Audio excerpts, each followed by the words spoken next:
Okay, so today we're going to talk about azimuth and altitude. So, if you see a particular star in the sky and you're trying to tell someone where to look, and say they might not be right there next to you, it's not even a star. So, say you call up your friend and you're like, dude, there is this really big meteorite coming at us and I can see it. You got to see this, and they're not there with you. What are you going to do? Well, you need some type of navigational system. Say, hey, this is how you're going to, where you need to look. And that is called the azimuth and altitude system. So what is azimuth? It's a measurement with you standing in the middle and start by looking north. You move in a circle, the regular clockwise circle, with which is 360 degrees, with 90 degrees being east, 180 being south, 270 being west, and you're back up to north. Okay, so this we would do in class, so I'm going to skip it.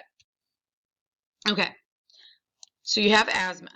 Azimuth, think of it this way, where you're going to, you got a rolly seat like I do. You're going to sit your azimuth down and spin in a circle. That is azimuth. You're just turning in a whole entire 360-degree circle, and all the degrees, all the way around, tell you which direction you're looking at.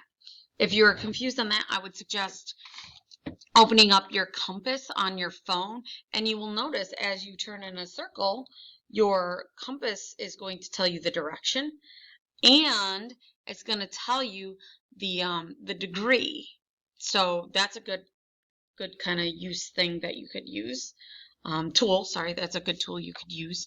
Not the tool you need every day in this class. The tool you need every day in this class is the reference table. All right, so you got azimuth. Sitting your azimuth down, spinning in a circle, telling me the degree and direction. Altitude is the measurement for you standing in the middle. So you're still standing in the middle, but you're measuring from the floor or the ground, what you're standing on, which is 0 degrees, to directly above you. You can't go like way far back because that just doesn't work. Directly above you. So if you're thinking mathematically wise, 0 is standing down, what's straight above? It's 90 degrees. This, very important for you guys to know, maybe highlight star or something, is called the zenith. That is why it's underlined. You definitely want to know the zenith. Zenith is straight above you. So what about an object that's like, say, halfway up in the sky? So if 0's on the bottom, 90 degrees up top, what's halfway? Well, halfway is 45 degrees. And this, by just letting you guys know, azimuth-wise, 45 degrees would be northeast, because you're going to do every 45 degrees around. Okay. Ideally, if you were in class, I'd put 3 objects around and you tell me the azimuth and altitude. Because we're not there, I'm going to do it this way. So, all right, north is right here on this circle. Very, very important you see where exactly on the circle north is. If I put north right here, then you'd have to shift everything. So because north is here, south will be here, east will be about here, west will be about here. Okay? So let's look at A. A is right on north, azimuth-wise. It will be 0 degrees north. Altitude, how far up? I don't have to label that with a direction because you're just going up. You're not telling me where around you it is. So that's about halfway up. I'm going to say 45 degrees. Let's look at B. B is right here. This is east. That's south, about southeast, maybe a little less. Southeast would be 135. I think because it looks a little less than that, I'm going to put a little less, 120. That's fine. I do give leeway. Now, if you were to tell me 110, I couldn't do that. Or 160 and above, I really couldn't do that because it's more on this side. Altitude, how far up? 20, 30? 20. Azimuth for C in my circle. If I was to go around, it'd be, I'd add, it's on west, and west was 270, so 270 degrees west. Altitude, it looks a little higher than maybe A, maybe it's about the same. I would say like 55, 60. There you go. Azimuth on D, that's about halfway in between, so 270 plus 45, about 315 degrees northwest. And then up, I'd say 10 to 20, 15 degrees. Okay? So, using azimuth and altitude with what we were doing the last time with the summer, with the seasons. The sun rises in the east. Oop, I did not want to do that.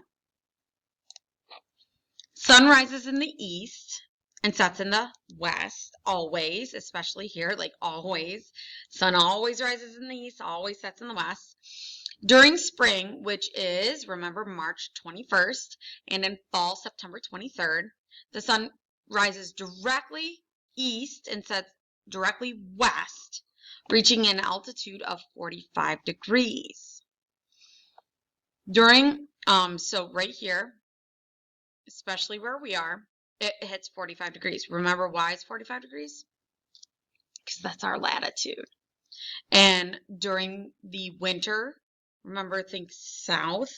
December 21st, the sun rises south of east and sets south of west. Does that make sense? Think south is colder.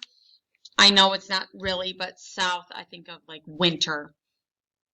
That's always, I don't know why, but that's what it is. South, winter, south of west. And that is 23.5 degrees.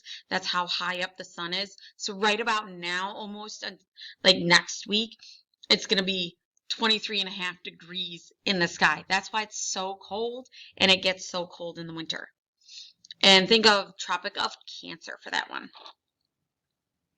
In summer, in June 21st, it rises north of east and sets north of west. North, think of summer when the sun is facing the north, it is summer, it's hot. It reaches 66.5 degrees, or the Tropic of Capricorn. So that means we're really getting hit by that sun pretty good. All right? So that's how altitude and azimuth are used in astronomy. If you have any questions, please ask me, especially with the activity that you have. If you want me to just check it over, I highly suggest hopping on Zoom and asking me there, which is mandatory. You have to show up once a week. That's 1 out of 10 times that I have office hours. Don't forget to do that. All right? Hope you guys have a great day.